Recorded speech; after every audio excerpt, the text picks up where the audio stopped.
Good evening, everyone. My name is Carboni. I'm from the admissions office at MIT Sloan. I'm joined tonight by the Veterans Club to do this Google Hangout.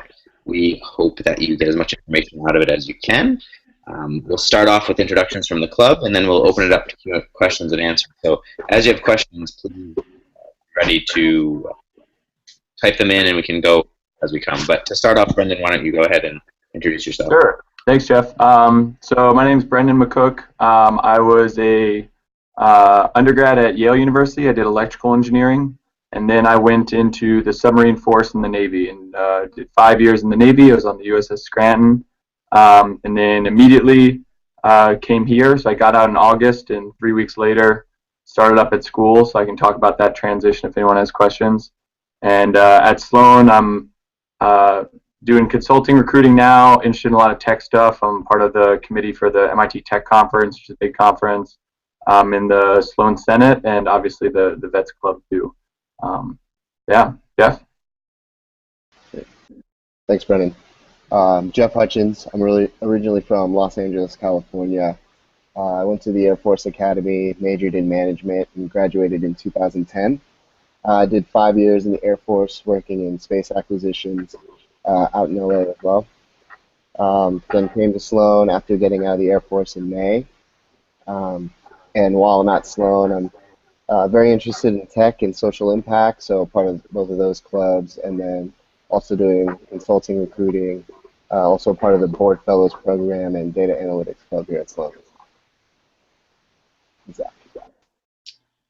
Hey, thanks, Jeff. So my name's Zack Oliver.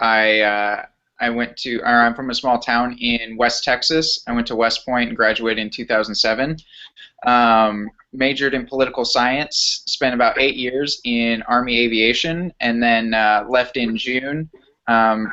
Did some kind of customer service stuff just to get ready for coming to business school. I'm also doing consulting recruiting and also looking at social impact while I'm here, and I'm part of the Veterans Association as well. Great, thanks a lot. So, if you want to talk about the club and what it is that you guys are doing throughout the year as part of the Veterans Club, that'd be great. Yeah, sure. So our Vets Club, I think first years we have 24 U.S. vets. Second years, I think it's somewhere between 15 and 20. And that doesn't include foreign vets who do participate a lot in kind of our vet events. But we'll do a bunch of different things. I think one of the big helps is through just recruiting prep, whatever you're involved in. We have guys who've worked in Amazon, worked in the big tech companies, done consumer goods, definitely consulting, and it really helps to have that network right away of them being able to answer questions, kind of direct you in how to prep for that process. And they've been really supportive with that. But kind of extracurricularly, we'll meet up. You guys know we have C functions. A lot of times vets will do like a C function pregame, and we'll do events like we're putting together a relay up in Maine. It's the Ragnar Relay, like a 2-day, few hundred miles that's broken up into different events where you run for like 48 hours straight, different people. So the vets are doing that. 12 of us are going to go up there and conquer that this spring. So try to stay active in a lot of different things. It's a pretty solid network, and it's been really helpful kind of transitioning out. You guys have anything else to add on that? I would just say another cool thing that the Vets Club does in January, when we have kind of the entire month off, the vets put on a class for Sloan students and MIT students based on leadership principles from the military. So a lot of different lessons learned and kind of some small group activities based on what we've learned in our training and experience in the military, which is pretty unique.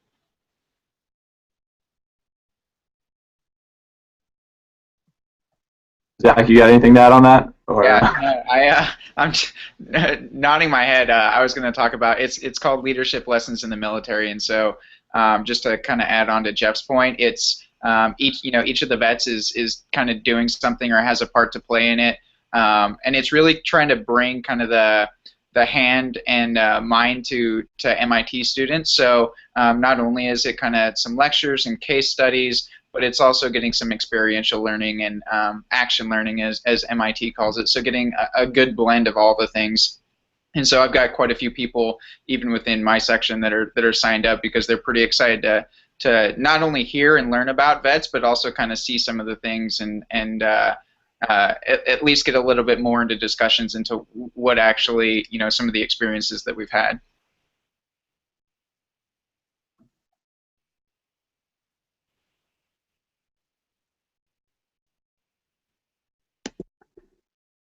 Jeff, you want to take it from there? Carboni? I think Jeff might have frozen out, but that's all right. So I'll just go into that a little bit and talk about what the vet experience is like. Just because what Zach was saying about friends signing up for this course, I think that shows a lot. I had a non-vet come up to me, and for Veterans Day, he was writing a student blog post about the student classmates who are vets around us and what they kind of bring to the table. And I was really surprised at kind of the interest and the role that we play in our oceans, everything like that. You'll find very quickly that I was a little bit almost self-conscious about what kind of business experience I was going to bring to my core team, my ocean, everything like that. And you find very quickly that you've led people in a way that almost no one else in the school has. The best students from undergrad who go get jobs at the big banks and the big consulting firms, they're not leading people. They get a very valuable experience in a different way. So coming to that's something people are eager to learn from you, and it's pretty clear that that's like a contribution you can bring right away as a student here. I don't know what your guys' experience was like with that.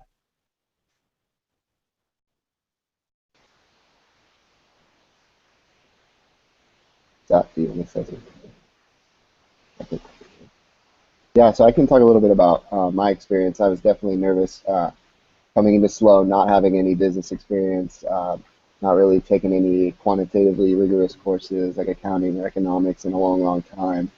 But I found that everyone at Sloan has been very helpful with those classes, and I can kind of take more of the leadership, kind of organizing things, and definitely have our strength as vets in our communication class and our organizational processes class, where we learn about how organizations are structured, how to build teams, how to make them efficient, how to lead change. And so I would kind of say you are valuable as a vet even though you don't have that tangible business experience. Yeah, and just to kind of add on to that, so MIT does a really good job of blending the vets with other people of strong skills. So typically, they'll space you out into your different core teams, and so if you may be really strong at kind of the leadership and some of the soft skills, they're going to put people in your core team that are, they have very strong quantitative skills. So it's really meant to be that blend of kind of everybody coming together. And so whatever your weaknesses are, there's somebody within your group that has a strength on that side. So I was pretty nervous on that side too. The highest level math that I had was the little whiz wheel as we're flying and trying to figure out fuel burn. And so that's what I've been doing for 8 years. That's the most quantitative analysis that I've been doing. But they certainly put some finance guys and some investment guys and things like that within our group that really kind of help us balance out those strengths. In the end, everyone kind of comes to Sloan with a different experience. Vets is just kind of the easiest example to see someone who has a very unique, not necessarily stereotypical experience, but for example, I had a girl on my core team who was a lawyer from Brazil, and I was a nuke on the sub, so my quantitative stuff was good. I found myself helping her a lot in the quantitative side, and she could help me in a lot more of how to read finance statements, how to do all these things that she had. So everyone kind of comes in with a strength and a weakness, and vets are just no exception. You'll be very pleasantly surprised by how much you're able to bring to the table very quickly in school. Thanks, guys. So clearly I had some technical difficulties and was thrown off of the chat here. I think that the Q&A function isn't working correctly. I don't know. Have you guys got any direct messages or anything? I was trying to open it up and I saw it wasn't it was disabled right now. Yeah, so I don't know why why that is or how that is. So anyone watching this, the viewers, if you want to shoot me an email with your questions, I'll direct them to everyone. So my email is just jcarbone@mit.edu. So any questions you have, shoot me an email, jcarbone@mit.edu, and then we can queue the questions up that way. But while you've been doing a great job talking, so why don't you go on to your next point that you wanted to make about MIT Sloan and the Veterans Club until we get some questions. And guys, those of you watching, don't be shy. Please send some questions in that you have. Yeah, so just to be clear, are we talking about the Veterans Club now? Or I think we already went through Veterans Club and kind of the initial Sloan experience for vets. Is there a next topic that you want us to go into? Yeah, you guys could. What about? Say like admission stuff. Yeah, why don't we talk about that? Jeff, go I for can it. start us off. Definitely some mistakes and kind of tips of the trade, kind of going into the admissions process. Starting from square one, it's all about learning to craft your story and learning to tell those, highlight reel stories that you have from the military in a way that, a civilian would understand. I know all the military guys have great stories. It's a lot about translating and cutting out the jargon and putting it in terms that everyone can understand. Does anyone else have anything to add on that? Yeah, I would say definitely one of the biggest lessons that I learned kind of now, even moving forward, looking at consulting, recruiting, and different things like that, is don't underestimate the power of the vets network in terms of reaching out to us or reaching out to other people within the club that can really give you a good idea, kind of the straightforward answers about whatever questions that you have. So even now, as I look at doing recruiting for different firms and things like that, the first thing I do is reach out to the vets within those different firms and talk to them, because generally I can kind of, we have that shared experience, but I can count on them really kind of giving me the answers that I'm looking for in terms of maybe the culture or how they go about their day-to-day lives. And with that shared experience comes a lot of kind of understanding. We may not, I was in the Army and they may have been in the the Marine Corps or the Navy, but we still have that to kind of fall back on, and it's definitely a conversation starter.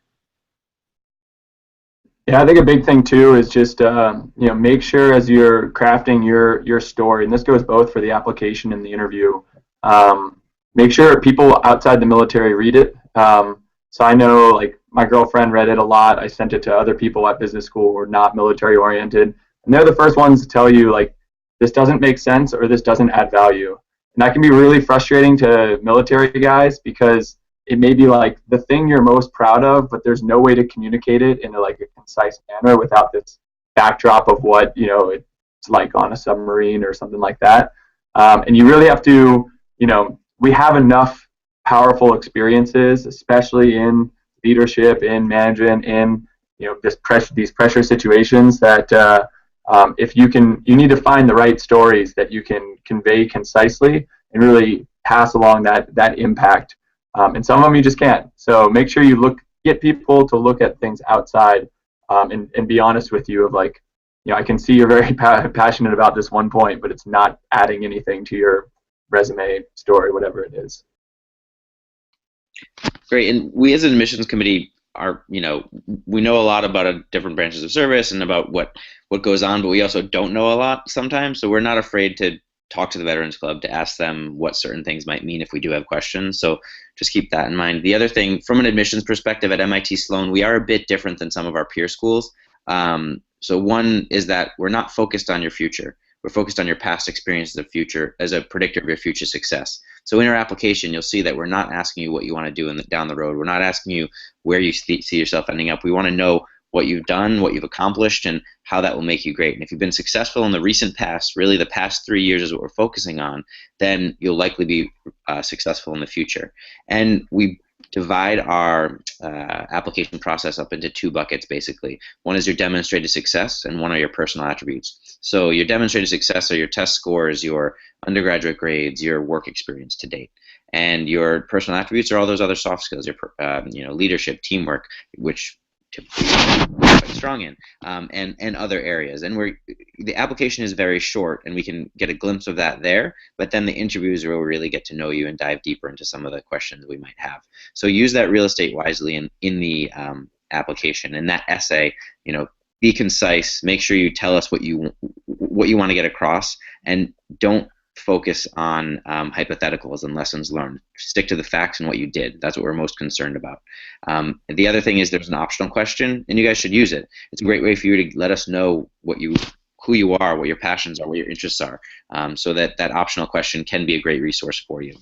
I will say we did get a couple of questions emailed in, so thank you for sending those questions, and please keep them coming. Don't be shy. It's Carbone, C-A-R-B-O-N-E, at MIT.edu. And the first question is, when I wasn't on, someone mentioned the analytics clubs. What jobs or internships are students recruiting for that are analytics heavy? You guys want to take that? Yeah. Go ahead, Jeff. Okay. Yeah, so there's definitely a wide range of analytics roles, not just in pure analytics. A lot of marketing-based roles at all the major CPG and retail companies are recruiting analytics now. A lot of the big tech companies, think of Facebook, Amazon, they're heavy in the analytics side. And then even in the healthcare space, there's been a lot of movement towards analytics. So, and the analytics club is great. I came in without any background in analytics, and they offer little seminars or little courses here and there, in addition to the formal coursework that MIT Sloan provides to really get you up to speed so that you are prepared come internship time. Yeah, to echo what Jeff said, I think almost every job, like functional or industry at least, has something to do with analytics. The number of job descriptions, I've been looking through just on the website and everything that have those analytics components of just how to process data, how to build new models. That landscape is changing really quickly, and everyone's trying to get on board, and that includes even just consulting firms, things like that. So that skill set is really valuable to a lot of places, and I think they come to MIT knowing that we have exposure to that. I know some other vets have a startup going on right now with anyone knows AIS technology. It's what any ships that commercial ships, U.S. warships, everything, they transmit their position, and it helps people avoid collisions and stuff out in the ocean. But they're aggregating worldwide AIS technology, and they just called up MIT PhDs in computer science, and we're like, this is the data that we think we could get. What kind of algorithms could we do it? And they were at actually our Sloan bar. It's on campus, the Muddy Charles. If anyone comes to visit, strongly recommend to stop by. And they were just drawing algorithms out on the windows and stuff, and that's something that we have at MIT that's really cool. The MIT Media Lab is some of the most cutting edge innovation, stuff like that. So I know, especially with data analytics, we have this leg up in just the exposure around us, and that's something that's in really high demand in a lot of places. Just add one more point to that. I've been able to get involved with analytics through the enterprise management track. I'm currently doing a project with IBM. They asked us to figure out what are the best practices currently in analytics and where is analytics going. And as someone who's never done analytics, there's a big corporation coming and asking MIT students to advise them and kind of do a consulting project for them. And it's been a really great opportunity. And because I was passionate about analytics and kind of rose my hand, I got to take that opportunity. It's been really valuable to me. Great, thanks. So another question is anybody recruiting for leadership rotational programs, and do you have any insights on how those programs work and any pros and cons that they might have?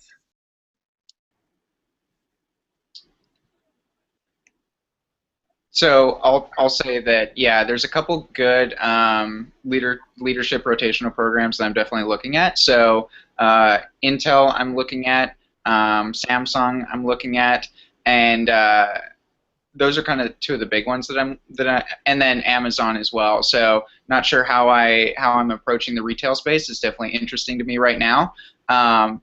But as far as how those programs work, depending on which one in particular you're looking for, essentially, you're rotating in between different functions throughout, generally 2 years. So Intel is 2 years, and Amazon is 2 years. That you're rotating through different functions to really figure out the company and figure out what that function is. So, at Amazon, you're going to end up going to be a leader. Each of the companies that you're doing the leader rotational programs, you're just trying to get a feel for as many sections as possible, so that way you can kind of move forward and be in charge of a section that kind of puts all that information together.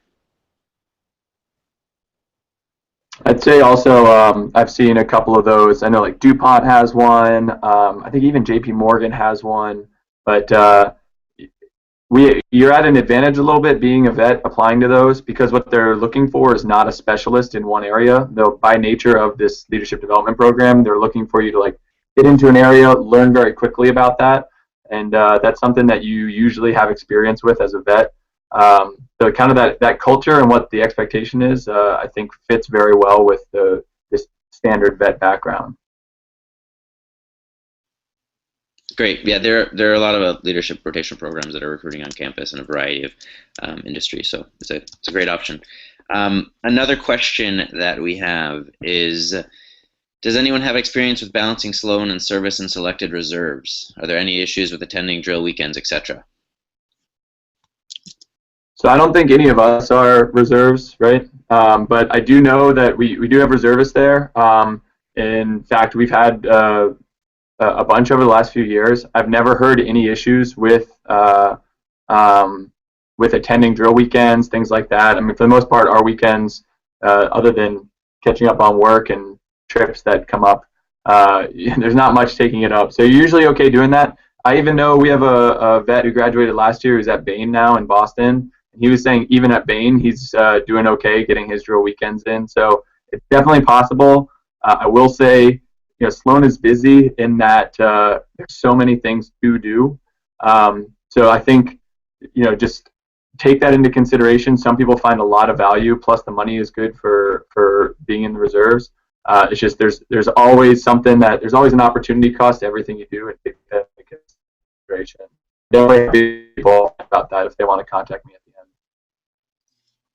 Great, and also we can put you in touch with him as well if you want. And he had a wife and kids while he was here too, so that even puts him in another situation, not only friends and activities at Sloan, but also the family life too to discuss, as well as being a reservist.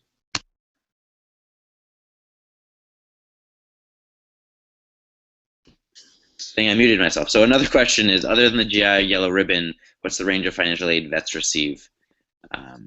And so I don't know about from your angle, from the admissions angle, we do offer fellowships. About 20% of the student body receives some type of award. They are very competitive to receive, and they are merit-based, so they're not need-based. But that's lined up against the whole pool. But I know GI Bill, yellow ribbon. Have you guys heard of anything else? The students on campus will sometimes be teaching assistants, and that's after your first semester. You can apply for that, but most likely in the second year. But if anyone wants to comment towards that, teaching assistants are very different at Sloan, the pay scale, compared to other schools in terms of its tuition stipend as well as a living stipend. But Jeff or Brendan, or does anyone have anything to add? Yeah, so I'm on GI Bill and yellow ribbon. I do know that there are things you can do. The reserves obviously, but people will do. Obviously your internship over the summer pays you for some, and depending on what you're doing, that can really help offset it. But overall, I think for vets with GI Bill especially, a lot of students go into a lot of debt for business school just because the return on business school is very high. We're usually in a bit of a better place, but there are always scholarships to look into, and especially for vets, there are scholarships to look into. So I know I was kind of rushed in getting my application in just because I was right at the end of my time. I was still on the boat. It was tough. I wish in retrospect I'd been able to look into a lot of these scholarships that I found out about like right after the deadline.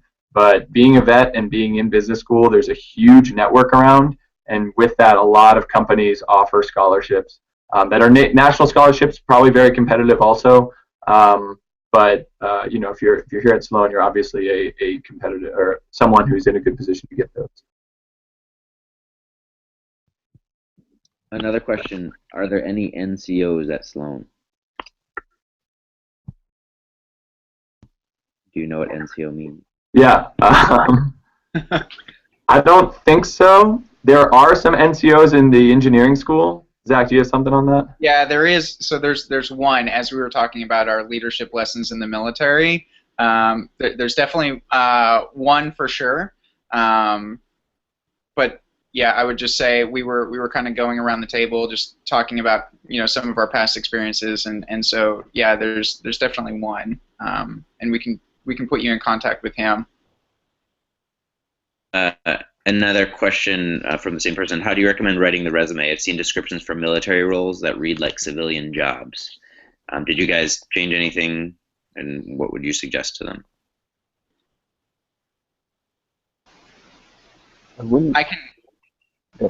And I'm sure, I don't know if you guys are going to have a little bit different opinion on this, but I would say, like, kind of to echo what Brandon said, trying to make it as close to the, that a civilian could read it as possible. But there's, like MIT, the admissions department, like they said, they have the ability to read most of the things, and if they don't understand something, they're probably going to come to the Veterans Club and ask us what it means. So don't lose. I didn't change too much in terms of like what my roles were, and just completely change out the language.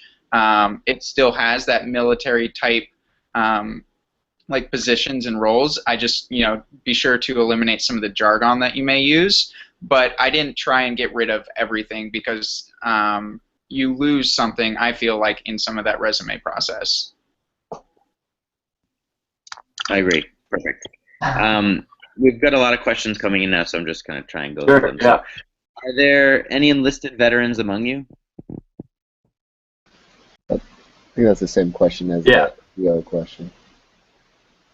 Awesome. I would just add to that point, not at Sloan, but I did meet several NCOs at other top business schools. So I don't think that puts you at a big disadvantage in the globally. And I think it helps give you a different kind of story to it too, because officers and enlisted, they serve two functionally different roles, but they both have an experience that is very unique and something that you can bring. So I would not shy away from really digging into that and talking about how your experience as an NCO like puts you in a position to be a strong applicant and to be someone who can contribute to our community. And if anything, if you can have that kind of unique story, it gives you something different, something to differentiate yourself from the other vets, and kind of give yourself a unique voice. Great. So we've got another someone who's interested in creating their own company and wanting to get the MBA to further their knowledge and also expand and possibly find individuals who may provide value to the company. Is this worth writing about in your admissions essay? So I would say no. Stick to, if you want to write it in your optional essay, you can totally do that. We understand that some people who want to start their own business, why you want to do that, you're joining a network, getting an alumni network, working with a trust center, finding people. If you look at the trust center, it's bringing together people from the engineering school and the business school, and the brightest minds coming together to work on companies, starting up companies. That's fine. We understand that, but I wouldn't waste the real estate on that because it's somewhat obvious. If you want to write about it in your optional question more in depth, you can absolutely go ahead and do that, and then we might ask you more questions about it in the interview, but we might not.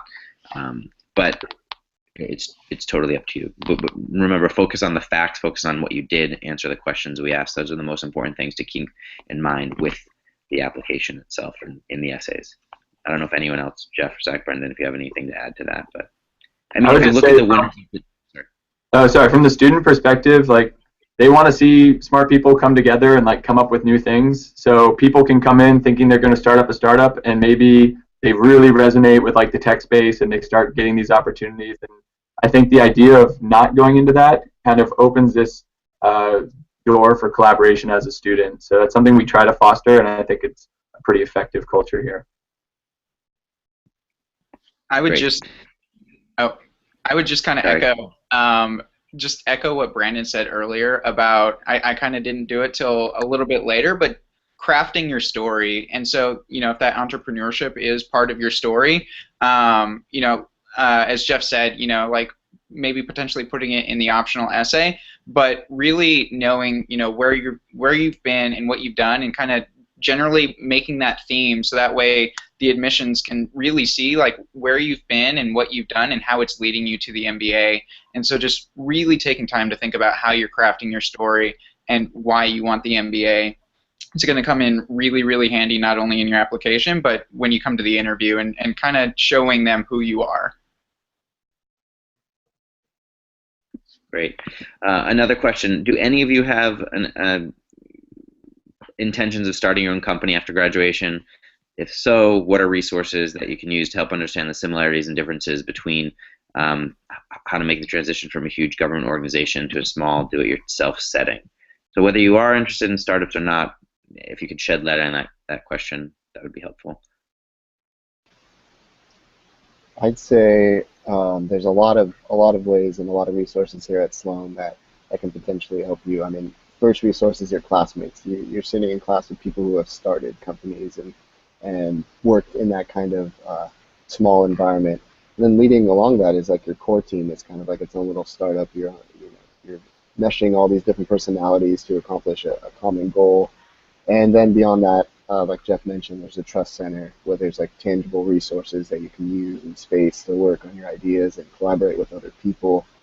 And entrepreneurship, there's definitely a vibe all throughout Sloan and MIT in general that I think is really powerful.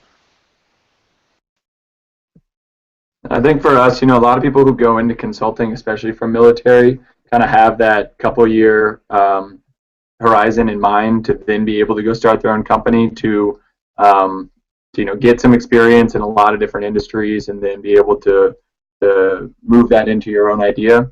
But that being said, if you come in with an idea, like, again, we have second years working on it right now. They just pitched for the 100K. They were semifinal or finalists for that, which is if you guys don't know, it's a huge entrepreneurship competition at MIT. And none of them even came here with that idea in mind. It was something they just kind of talked about, and it built on itself. And again, leveraging the community around, and like Jeff said, your classmates you're spending a lot of time with, you're going to learn a lot from them, and a lot of them are going to be entrepreneurs. So it's a big part. The next question is basically your opinion. They're asking for your opinion. So this guy's transitioning out of the military at the beginning of the summer, and he has no private sector experience. So would you recommend pursuing an internship prior to the beginning of the MBA to help broaden the experience? Did any of you guys do that, or do you know people that have done that? And what are your thoughts?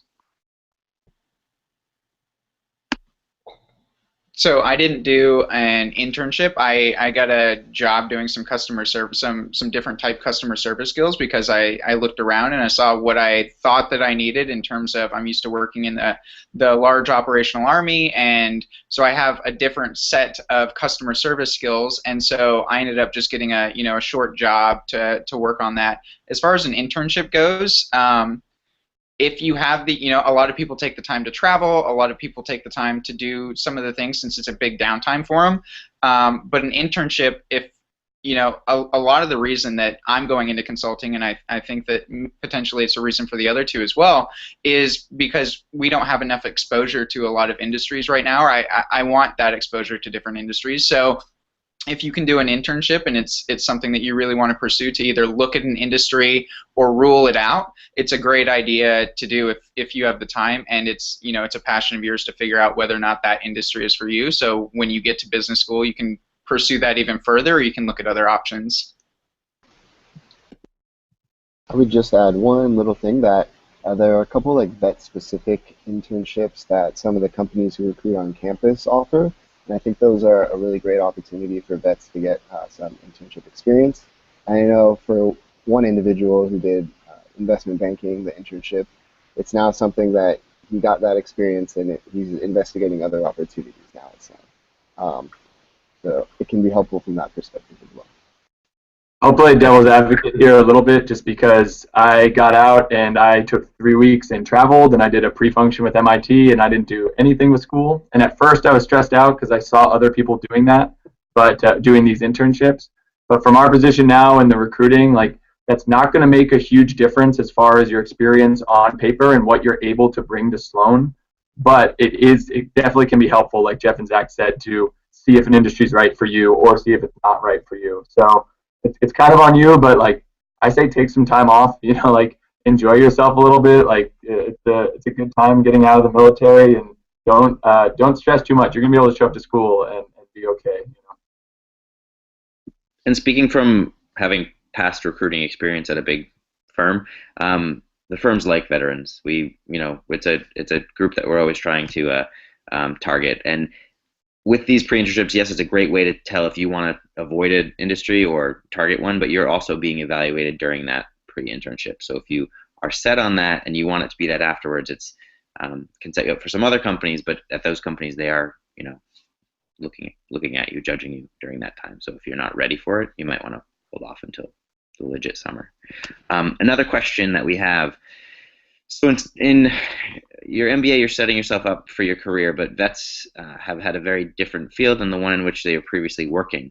What direction do veterans tend to go with their studies during and after business school?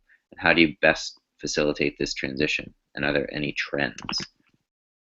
So from the club perspective, do you see any trends in terms of what people are doing and how they're setting themselves up with their studies before and after, during and after business school? I would say from the studies perspective, I haven't personally identified any trends among vets. I'd say it's all across the board, mostly tailored to the interests that we came into Sloan with. So a lot of us are interested in technology or social impact, so we're going to tend to lean in those kinds of directions. In terms of jobs, I know that the one trend I've seen is that the majority of vets tend to go in the more traditional on-campus recruiting route. And typical post-MBA jobs like consulting, banking, leadership rotational programs. Those are the trends that I've seen.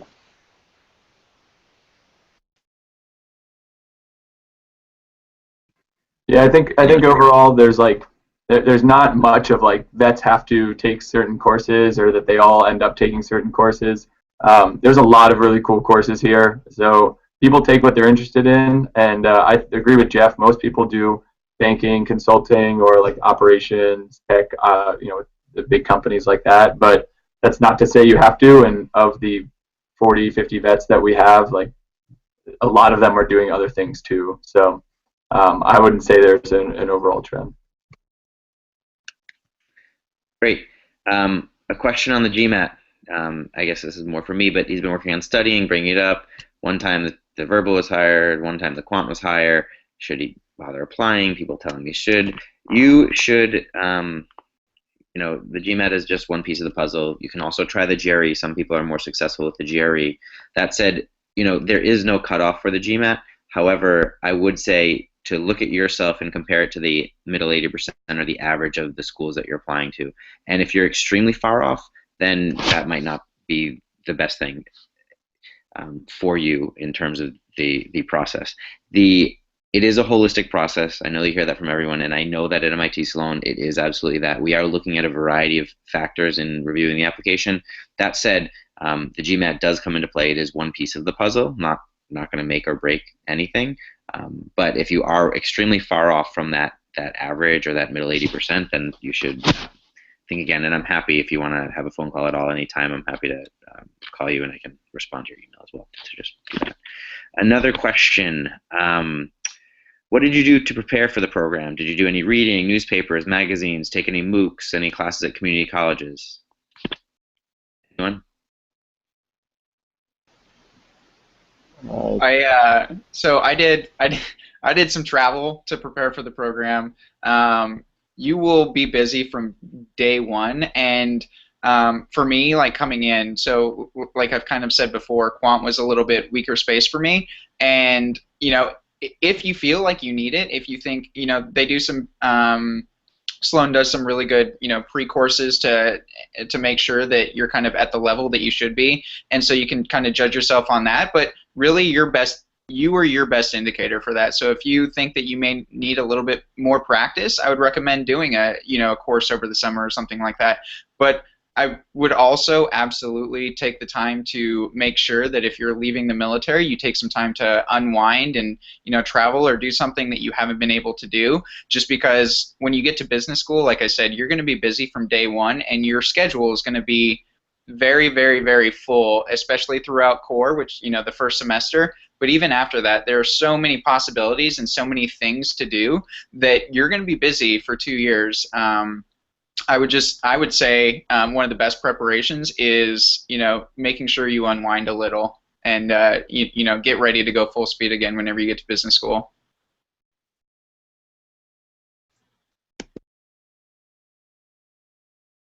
And if you think you need a bit of a refresher, we do offer in the admitted student website, there'll be some things you can do to prepare to get ready for classes if you want. But it's if you're admitted, we think that you'll be able to handle the curriculum. So keep that in mind too. We have faith in you if you're admitted to the program.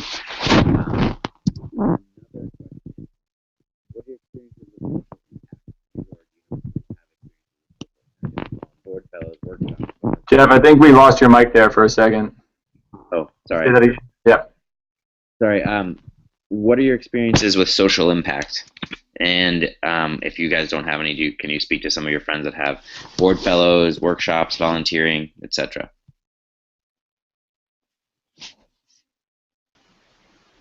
I just applied and got chosen for board fellows, so if you ask me in the spring, I can give you more information. But if you contact us, we can put you in touch with second years who have been involved with the program and give you more kind of tactical advice.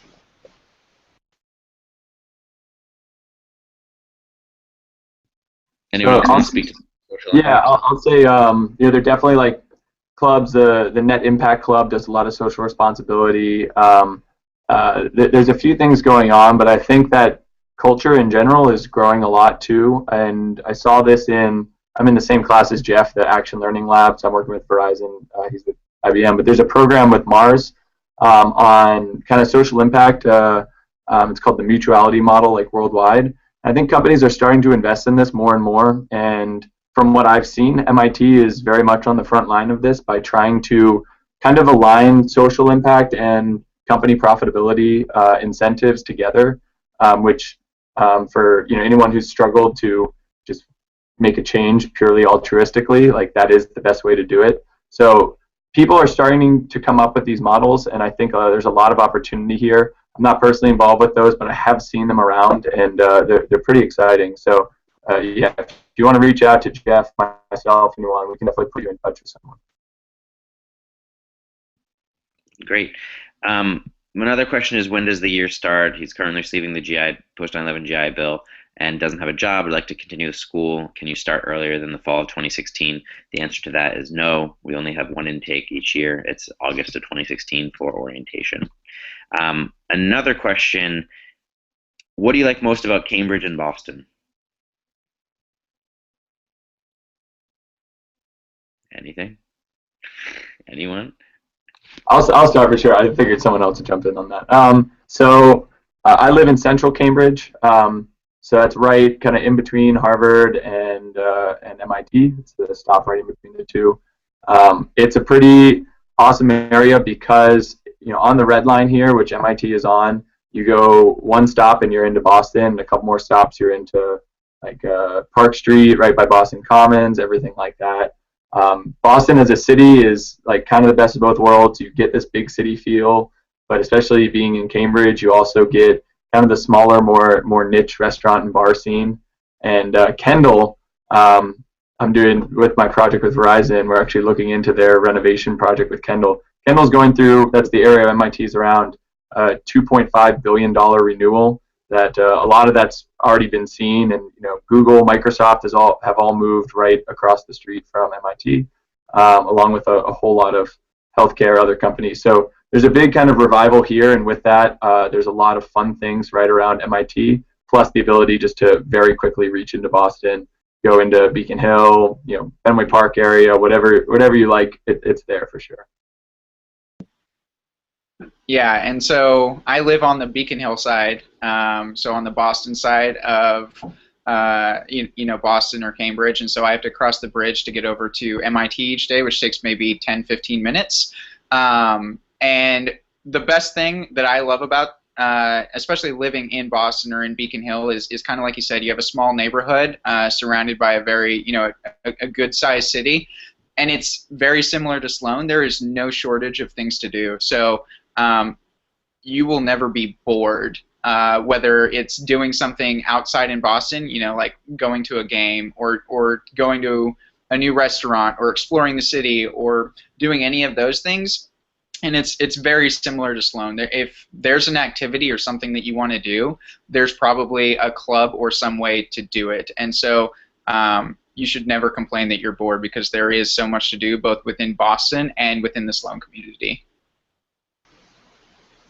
I'll just add one little thing coming from the West Coast. The cool thing about Boston is it's a great city within itself, but then it's also kind of part of the greater New England kind of ecosystem, which is so many interesting things to do. And there's so many states which are so accessible to you. Like, I think I went sailing like the second week I was here, and it was like something I'd never done before. And just like a lot of your classmates, some of your classmates will be from the area, and they'll like take you to their parents' house and show you around their town, and just kind of get you to explore the old historic kind of feel that the whole area has. Is great.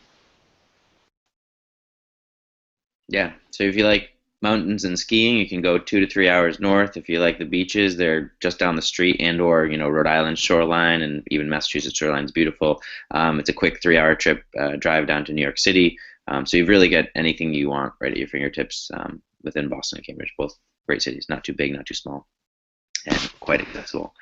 One more question just came. Oh, thank you for answering my question. So far we don't have any other questions. So if that's that, any last minute words of wisdom or imparting advice you'd like to pass on? Because we've answered all the questions so far. If anyone has questions, please shoot them on. When we put out our email addresses, is there a way to do that? Or I don't know if you can email out to people just if they want to reach out to us. Yeah, I don't know who exactly has joined. I could email it to everyone who registered, and that will be a lot of people. Oh, okay. But I can email, I could just email the general veterans email address if they have more follow-up questions. And then if you guys want to say your email addresses right now, you can go ahead and do that too. Yeah, so mine's Brendan, BRENDAN .Mccook, MCCOOK, at sloan.mit.edu. And that vet's email will go straight to me and the other club officers too. So feel free to email that also. And if you guys have questions, specific questions for any of the other guys, Zach or Jeff, on it, you can email me and I can get you in touch with them as well. So thank you guys so much for joining tonight and watching the Hangout. We hope we answered your questions. If you have more questions, please reach out to the Veterans Club. Their email address is online. Brendan, what's the vet's email address? Let me pull it up here. Hold on one second. But feel free to reach out. Oh, you got it? MIT Vets Officers at MIT.edu. Perfect. So if you have questions, feel free to reach out to that from the veterans perspective. And thanks again for joining. We really appreciate it. And again, my email is jcarbone@mit.edu, jcarbone@mit.edu. If you have admissions questions, if you'd like to chat about anything, please feel free to shoot me an email. All right? Have a great night. Thanks for joining. Thanks, guys.